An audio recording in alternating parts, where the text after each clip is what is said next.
ડીસા તાલુકાના વરણ ગામમાંથી એક અત્યંત દુઃખદ અને હૃદયદ્રાવક સમાચાર સામે આવી રહ્યા છે.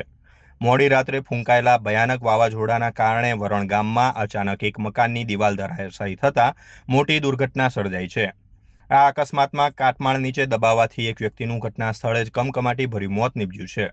મળતી માહિતી મુજબ રાત્રિ દરમિયાન દિવાલ ધરાશાયી થવાનો જોરદાર અવાજ આવતા જ આસપાસના ગ્રામજનો તાત્કાલિક બચાવ કામગીરી માટે ઘટના સ્થળે દોડી આવ્યા હતા. સ્થાનિક લોકોએ ભારે જહેમત ઉઠાવીને કાટમાળ નીચે દબાયેલા લોકોને બહાર કાઢ્યા હતા. જોકે કમનસીબે એક વ્યક્તિને બચાવી શકાયા નથી.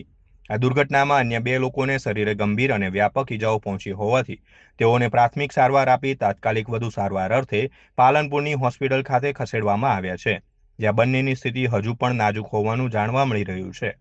આ અણધારી આફતના પગલે વરણ ગામ સહિત સમગ્ર પંથકમાં અરેરાટી સાથે ભારે શોકનું મોજું ફરી વળ્યું છે.